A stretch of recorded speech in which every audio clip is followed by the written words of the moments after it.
Hello everyone, welcome to my channel. अभी जो हम क्वेश्चन डिस्कस कर रहे हैं ये क्वेश्चन नंबर 10 पेपर 5 का है, जहाँ पे आपको बोल रहा है कि कोई मैट्रिक्स निलपोटेंट है कि नहीं ये पता करो, चेक करो। और दूसरा जो क्वेश्चन है वो है ऑर्थोगोनल बेसिस का। तो देखो, कोई मैट्रिक्स निलपोटेंट है कि नहीं ये चेक करना तो बेहद आसान है। जैसे फॉर एग्जाम्पल, अगर आपको दिया हुआ है ना एक matrix A is equals to यहाँ पे गिवन है 0 1 2 0 0 1 0 0 0, ठीक है, फॉर इंडेक्स 3। तो देखो, निलपोटेंट मैट्रिक्स के लिए ये क्वेश्चन एकदम बहुत बच्चों वाला है, इसमें ज़्यादा समय नहीं दूंगी। नेक्स्ट जो पार्ट है वो समझने वाला क्वेश्चन है। बस इतना आप ध्यान रखना कि फॉर निलपोटेंट के लिए जो कंडीशन है, निलपोटेंट्स ऑफ इंडेक्स 3, अगर इंडेक्स 3 है यानी n इज इक्वल्स टू 3 है, तो जो कंडीशन है ना आपका वो है कि a की पावर n माइनस 1 जो है that should not be equals to 0 and a की power n should be equals to 0। Both condition should be satisfy, both condition should be satisfied. Okay, जैसे फॉर एग्जाम्पल यहाँ पे आपका n है 3, तो ये क्या होना चाहिए 3 माइनस 1, यानी कि a की पावर 2 आपका 0 नहीं होना चाहिए और a की पावर 3 आपका 0 होना चाहिए। a की पावर 2 कहने का मतलब कि a ले लो और इसको फिर से आप a से मल्टीप्लाई कर दो। अब मैट्रिक्स का मल्टीप्लिकेशन तो आपको आता ही होगा ना, इतना भी नहीं आएगा ऐसा तो हो ही नहीं सकता। आप एमएससी में चले गए हो। कैसे करते हैं, फर्स्ट रो को फर्स्ट कॉलम के साथ, फिर फर्स्ट रो को सेकंड कॉलम के साथ, फर्स्ट रो को थर्ड कॉलम के साथ करके यहाँ पे लिखते हैं। सिमिलरली आप मल्टीप्लाई करके इसको निकालोगे, ठीक है। मैं इसमें टाइम नहीं दूंगी क्योंकि ये बच्चों वाला सवाल है। ये जो आएगा आपका, ये क्या आएगा ए स्क्वायर। उसके बाद आप देखोगे ना कि ए स्क्वायर आपका 0 नहीं आया है। क्लियर है, ये करके आप चेक कर लेना, ठीक है। फिर आप देखना है आपको ए क्यूब के लिए क्या करेंगे, यहाँ पे लिखेंगे ए स्क्वायर वाले सारे मैट्रिक्स के एलिमेंट और वापस से यहाँ पे ए डाल देंगे 0 1 2 0 0 1 0 0 0। फिर इसको चेक करोगे ना तो ये आपका 0 0 0 0 0 0 0 0 0 आ जाएगा। आप चेक कर लेना, ठीक है। जब ये हो जाएगा तो फिर आप साबित कर दोगे कि hence for n is equals to 3 A square not is equals to 2 but A cube is equals to 0। That's why ये आपका क्या है, given matrix is nilpotent. Clear है ये चीज़, इस पर मैं टाइम वेस्ट नहीं करूंगी क्योंकि समझने वाला जो चीज़ है वो है आपका ऑर्थोगोनल, ठीक है। तो हम ऑर्थोगोनल को समझते हैं। ओके, यहाँ पे आपका क्वेश्चन है कि एक यूक्लिड स्पेस दिया हुआ गया है और बोल रहा है आपको कि इसका ऑर्थोगोनल बेसिस निकालो। तो सबसे पहले देखो, मैं आपको क्लियर कर दूं, यूक्लिड स्पेस जो होता है ना ये आपका क्या होता है, इसे आप कह सकते हो कलेक्शन ऑफ n वेक्टर्स। बस सिंपल, यहाँ पे क्या है कि आपका n वेक्टर्स का कलेक्शन है, उसी को हम कहते हैं यूक्लिड स्पेस। अब ये ऑर्थोगोनल बेसिस क्या होता है, तो ये होता है अ सेट ऑफ वेक्टर्स, ऐसे वेक्टर्स के सेट जो कि आपस में परपेंडिकुलर हो, a set of vectors that are perpendicular to each other as well as normalised. अब नॉर्मलाइज्ड कहने का मतलब कि have a length of 1 unit.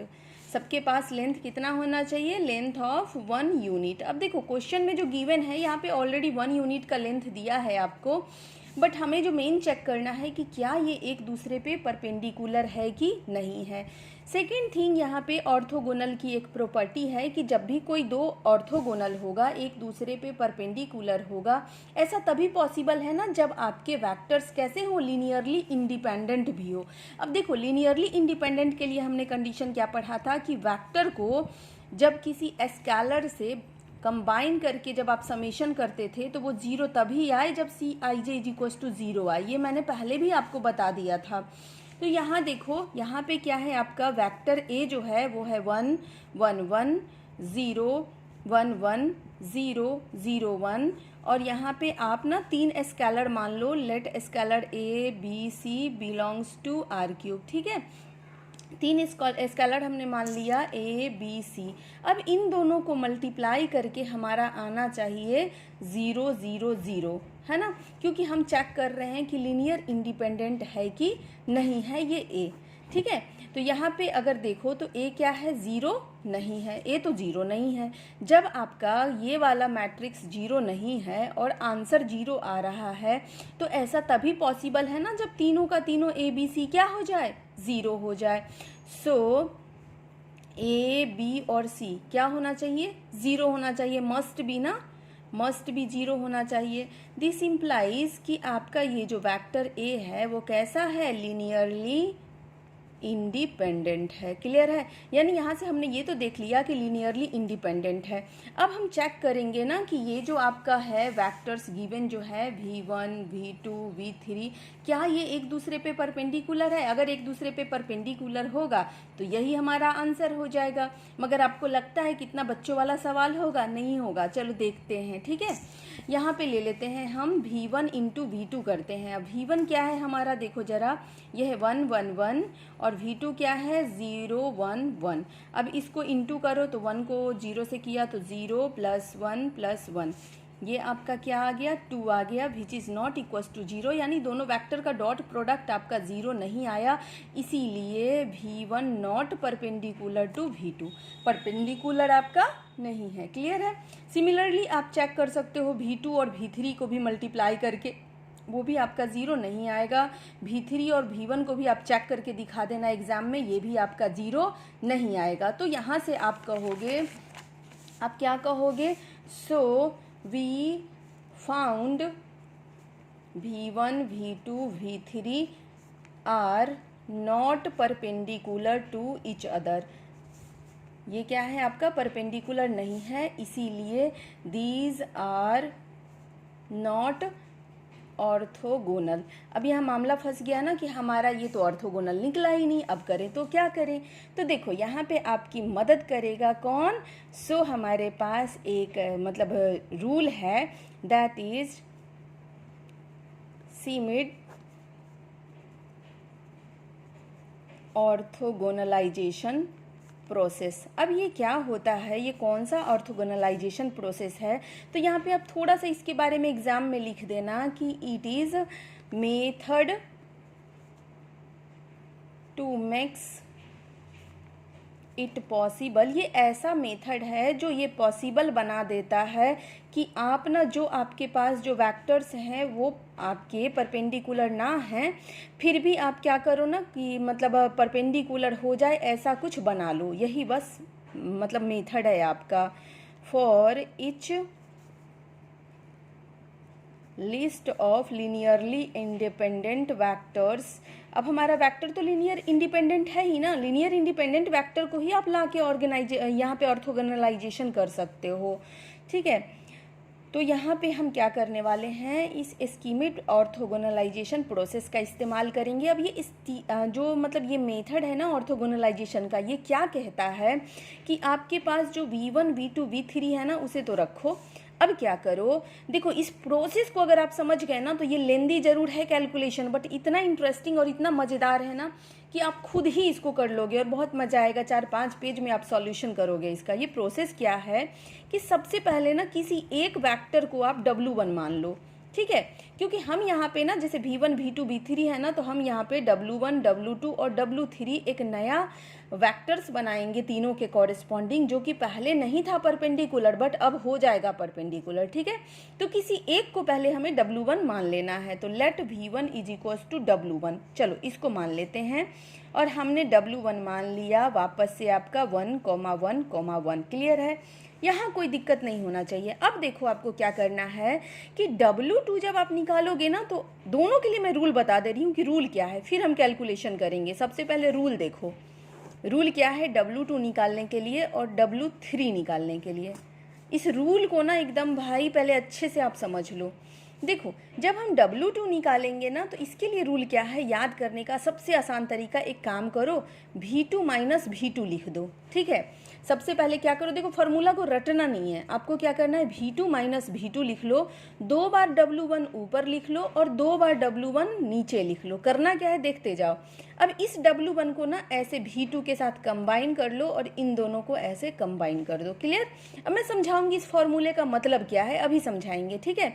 Similarly आपको जब निकालना है ना मतलब W3 निकालना है मान लो, तो उसके बाद हम क्या करेंगे ना, इसी प्रोसेस को रिपीट करेंगे। जैसे फॉर एग्जांपल देखो ज़रा ध्यान से, हम क्या करेंगे कि हमने जो यहाँ पे माना ना, जैसे यहाँ पे हमने क्या किया, जब W2 निकालना है तो V2 माइनस ये कर लिया। अब देखो W3 निकालना है तो हमें क्या चाहिए, यहाँ पे W3 के लिए हमें V3 चाहिए, ठीक है। तो W3 के लिए हम क्या करेंगे, यहाँ पे लिखेंगे V3।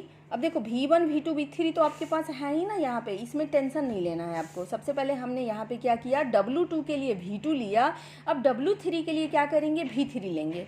ये फॉर्मूला बस सिखा रही हूँ कि कैसे आपको याद रहेगा, बनाना कैसे अभी जस्ट बताएंगे आपको।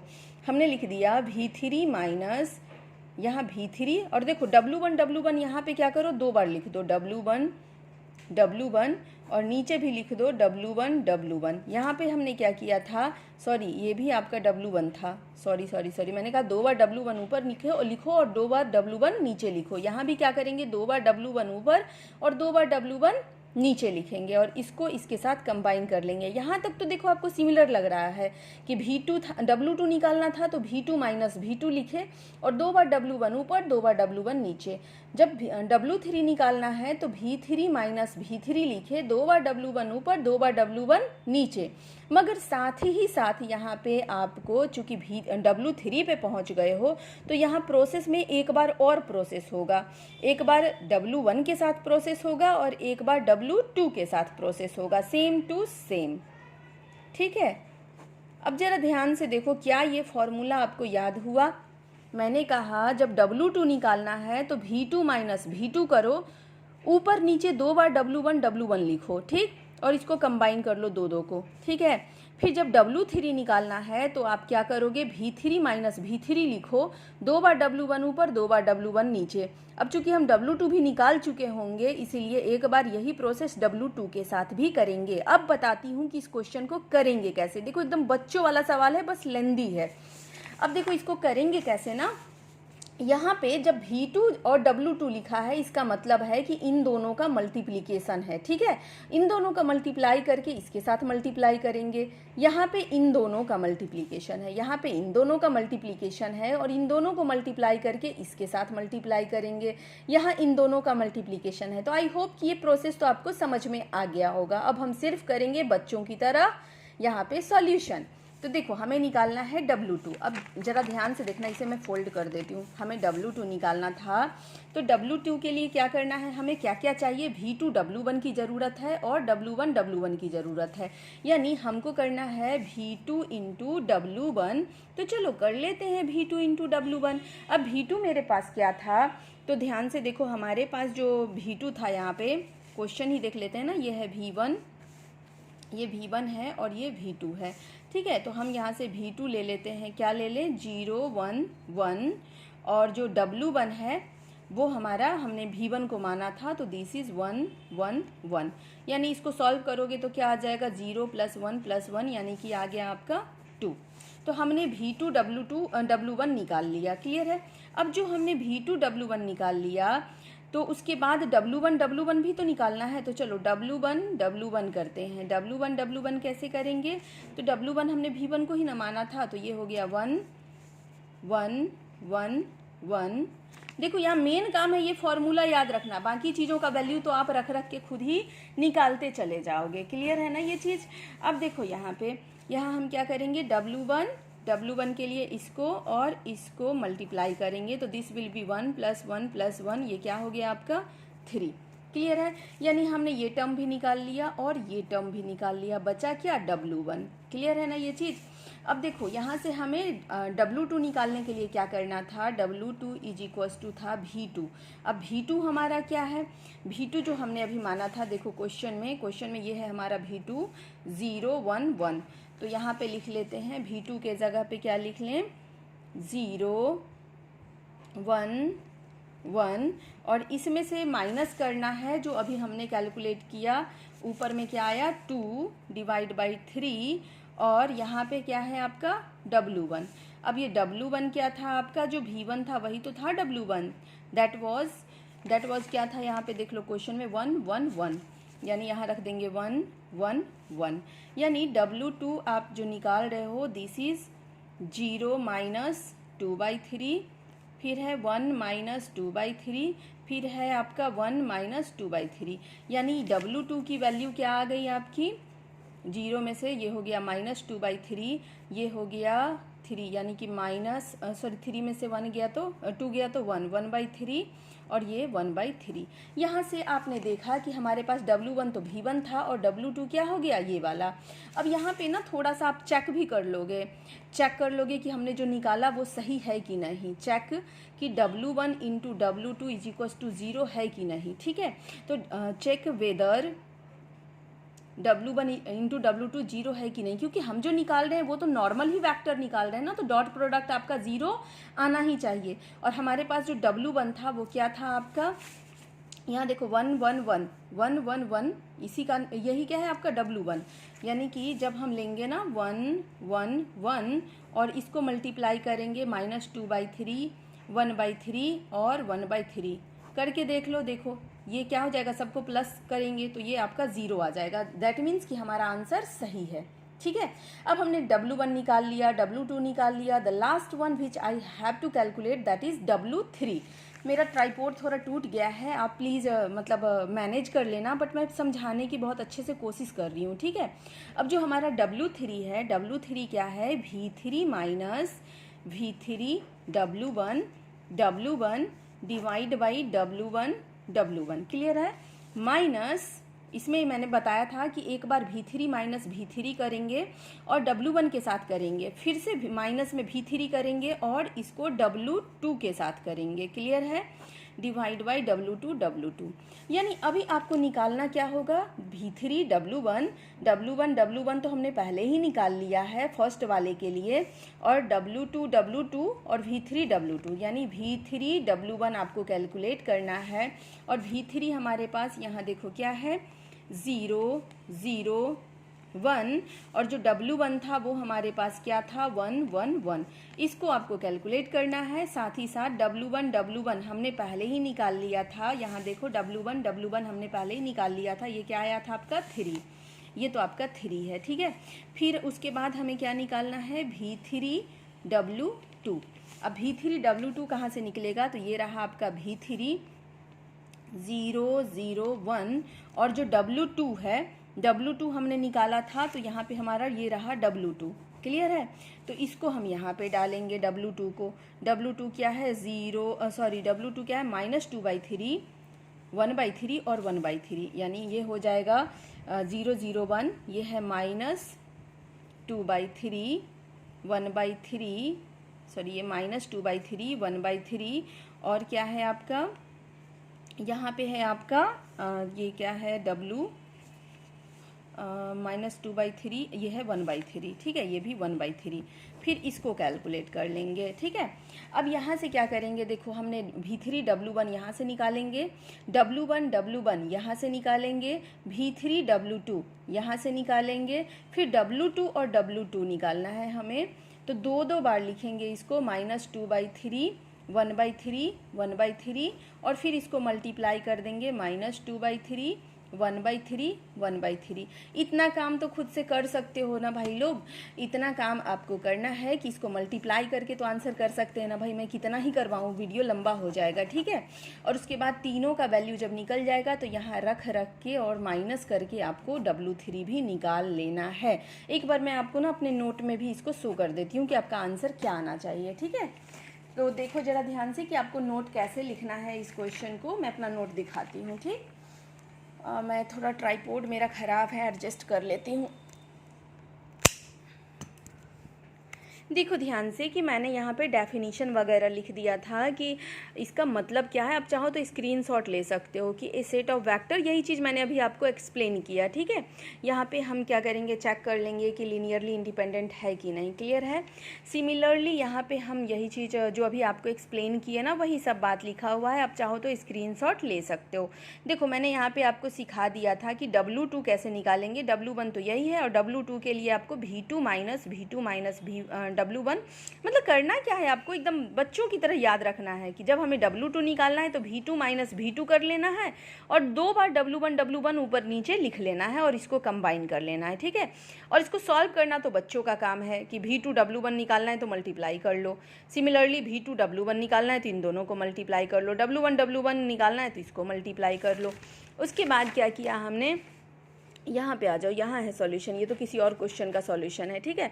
फिर यहाँ पे हमने W2 निकाला, W2 के लिए क्या किया, W1 माइनस जो अभी मैंने जो कुछ भी कैलकुलेट करना था वो कैलकुलेट करके यहाँ रख दिया, तो ये निकल गया W2। अभी सॉल्यूशन करके भी मैंने आपको ये दिखाया।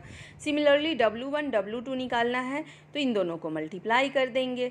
अब यहाँ से ये तो निकल गया हमारा। फिर यहाँ पे आप देख रहे हो कि मैंने इसी सारी वैल्यू को वहाँ पे रख दिया और चेक कर लिया कि क्या W1 और W2 को मल्टीप्लाई करने पे ज़ीरो आ रहा है कि नहीं। तो ये आपका ज़ीरो आया दोनों को मल्टीप्लाई करने पे, ठीक है। फिर अब क्या करेंगे, W3 निकालने के लिए मैंने आपको सिखाया कि एक काम करो, V3 माइनस V3 लिख दो, ठीक है।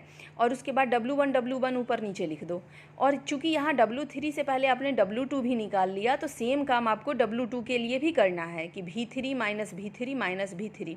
उसके बाद यहाँ पर W2 कर दो। उसके बाद तो ये बच्चों का खेल है भाई, एकदम आराम से सॉल्व कर लो। सॉल्व करने के बाद हर एक टर्म को निकाल लो, यहाँ पे रख दो। और रखने के बाद देखो, रखने के बाद हम ये सारा वैल्यू जो छोटे छोटे टर्म है सबको मल्टीप्लाई कर करके निकाल के फिर घटा के देख लिए। घटाने के बाद हमारा ये W3 आ गया।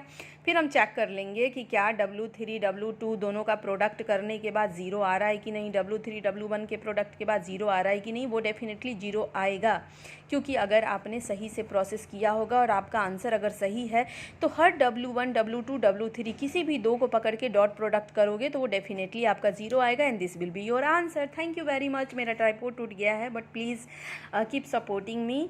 मेरे चैनल को प्लीज़ सब्सक्राइब करिए। Thank you very much. Bye bye.